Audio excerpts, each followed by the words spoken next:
Pemirsa, dua kapal kru berbendera Singapura ketahuan melanggar wilayah eh, kedaulatan Indonesia dan melakukan pengurukan pasir, dan ini segera ditindak oleh Kementerian Kelautan dan Perikanan. Ya.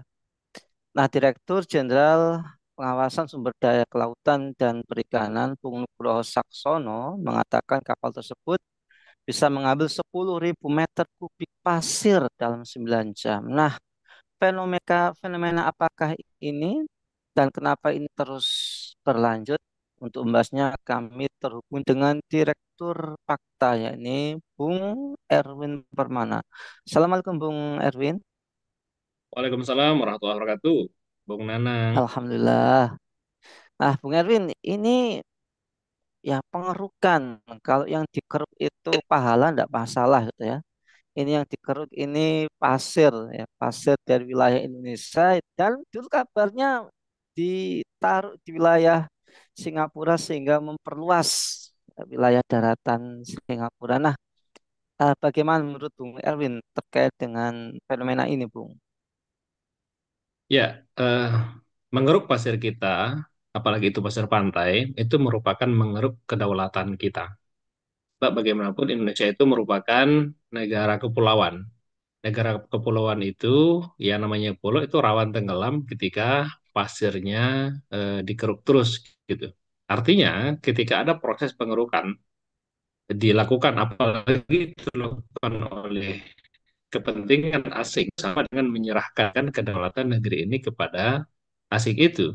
Jadi kepada pihak yang hari ini diberikan kekuasaan oleh masyarakat, jika tidak berusaha untuk menghentikan itu sama dengan eh, apa kepeduliannya terhadap masa depan negeri ini patut untuk kemudian kita pertanyakan gitu. Sebab ya kita ini negara lawan kan, kepulauan itu kan ya terdiri dari pantai, ekosistem pantai, dan segala macamnya gitu. Nah, jika ini tidak dipertahankan ya pada akhirnya lama-lama satu persatu pulau kita ini akan lenyap gitu. Dan itu sangat bahaya sekali, ya sangat berbahaya sekali eh, jika itu dibiarkan. Demikian, Bung Nana.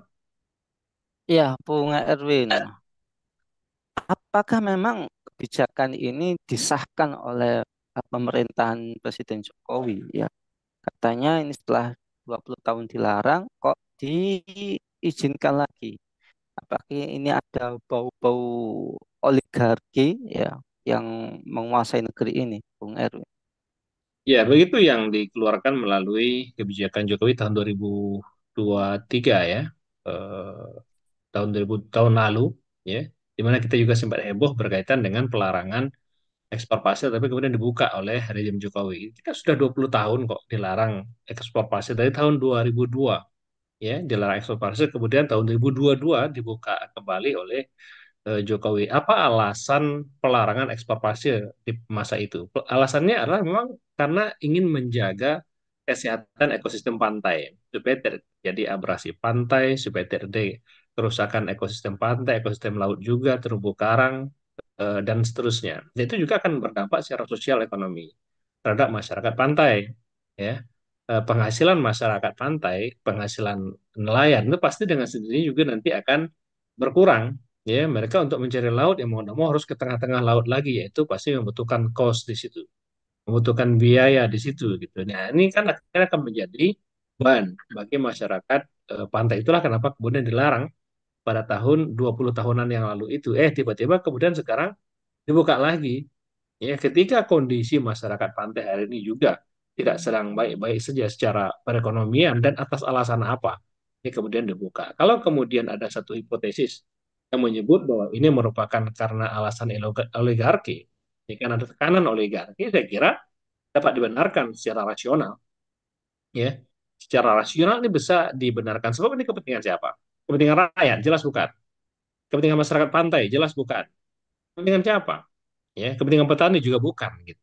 Ya kepentingan para eksportir itu, ya kepentingan mereka yang bermain di dalam ekspor pasir ini kemana ya, ke Singapura gitu. Siapa mereka? Nggak mungkin masyarakat pantai, nggak mungkin juga masyarakat kelas bawah gitu. Siapa mereka ya? Para oligarki, para pengusaha-pengusaha yang memainkan kedekatan, yang memanfaatkan kedekatannya kepada dengan penguasa untuk mengambil keuntungan dengan menjual pasir gitu.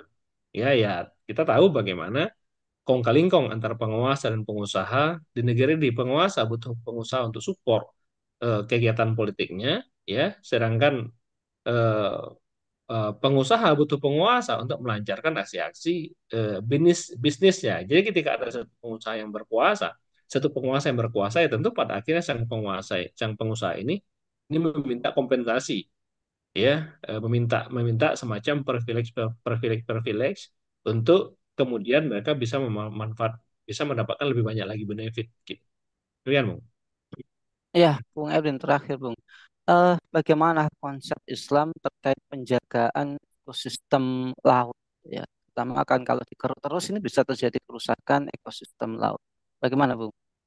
Ya, Islam mewajibkan kepada penguasa untuk menjaga kedaulatan, kedaulatan negara, keutuhan negara.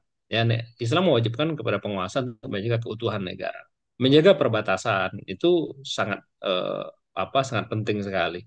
Ya, bahkan dikatakan oleh Rasul sallallahu alaihi wasallam, mata yang menjaga perbatasan itu mata yang begadang, ya, yang untuk menjaga perbatasan itu lebih utama dibandingkan dengan mata yang begadang untuk sholat malam gitu. Ya, kita tahu sholat malam itu memiliki nilai kebaikan yang besar, ya, memiliki nilai kebaikan yang tinggi sekali. Tapi ada orang yang begadang untuk menjaga perbatasan, maka itu lebih besar lagi kebaikannya. Ya, siapa yang memiliki kemampuan untuk menjaga perbatasan? Ya, penguasa. Ya, jadi mata penguasa itu sebetulnya merupakan mata yang penuh berkah sebetulnya. Jika digunakan memang untuk menjaga keutuhan negara di dalam Islam, ya, mata yang penuh berkah, mata yang dirahmati Allah Subhanahu wa taala, memang dia digunakan untuk menjaga. Jadi nggak boleh kemudian dibiarkan sama sekali. Ya, apalagi kemudian eh, apa eh, bahkan memberi restu gitu. Memberi restu dengan mengeluarkan peraturan perundang-undangan berkaitan dengan ekspor pasir terhadap satu hal yang sebetulnya ilegal. Ya, artinya justru penguasanya yang menggadaikan. Kan itu dalam Islam ini perkara yang sangat besar, satu perkara yang kemaksiatan yang besar, di mana seorang penguasa menyerahkan kedaulatan negaranya kepada asing, walaupun hanya impor pasir gitu ya, impor sedimen pun istilahnya itu, tapi pada faktanya ini akan sangat merusak keutuhan negeri ini gitu. Oleh karena itu, maka ke depan eh, perlu rasa-rasa kita melakukan semacam evaluasi, ya, terhadap konsep ketatanegaraan kita ini, bahwa selama ini barangkali kita sudah berada di jalan yang tidak tepat, ya. Kita harus kembali ke jalan yang tepat. Apa jalan yang tepat? Jalan yang telah ditunjukkan oleh Allah Subhanahu wa taala, yakni jalan Islam gitu. Nah, Islam telah secara mutlak memberikan apa mandat kepada penguasa untuk menjalankan aturan-aturannya secara totalitas untuk menjaga keutuhan negeri, ya, untuk mengurus masyarakat, meningkatkan kesejahteraan mereka gitu ya. Eh, Tidak sebagaimana dalam konteks negara seperti sekarang. Mungkin demikian, Bung. Baik, terima kasih Bung Erwin atas pemaparannya. Semoga Bung Erwin sekeluarga senantiasa dalam perlindungan Allah Subhanahu wa taala. Baiklah pemirsa Khilafah News yang dirahmati oleh Allah, demikianlah program kita untuk kesempatan hari ini. Jangan lupa untuk subscribe, like, komen, dan share sebanyak-banyaknya untuk mendapatkan berbagai macam informasi dan berita-berita terkait. Semoga ini juga menjadi amal kebaikan bagi kita semua. Saya Nanang Setiawan undur diri, sampai jumpa di lain kesempatan dan wassalamualaikum warahmatullahi wabarakatuh.